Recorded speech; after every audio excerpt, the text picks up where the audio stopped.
ఈరోజు దేవుని మాట యెషయా గ్రంథము 51వ అధ్యాయము 2వ వచనం చూద్దాము. మీ తండ్రి అయిన అబ్రహాము సంగతి ఆలోచించుడి.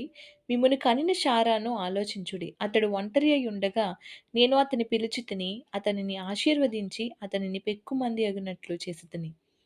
ఎంత మంచి మాటో గదా! ఒంటరిగా ఉన్నటువంటి అబ్రహామును దేవుడు పిలిచి పెక్కుమందిగా అయ్యేలా చేశాడంట. మనందరికీ తెలుసు అబ్రహాము, శారా గురించి. వాళ్ళు పిల్లల కోసం ఎంతగానో ఎదురు చూసారు. ఆఖరికి పిల్లలు పుట్టే యొక్క వయసు అయిపోయినప్పటికీ కూడా దేవుడు తలుచుకుంటే ఏదైనా జరగగలదు పిల్లల విషయంలో అనేది మనము అబ్రహాము, శారా విషయాలలో అలాగే హన్నా విషయంలో మనం చూడగలం.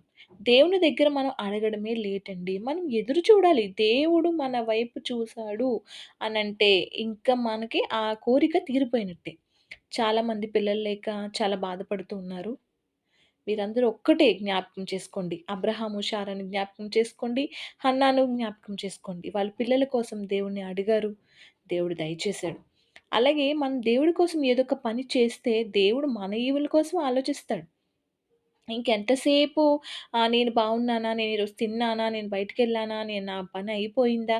నేను ఇది చేస్తానా? నేను హ్యాపీగా ఉన్నానా? నేను అనుకునేయన్నీ నాకు జరిగిపోతున్నాయా?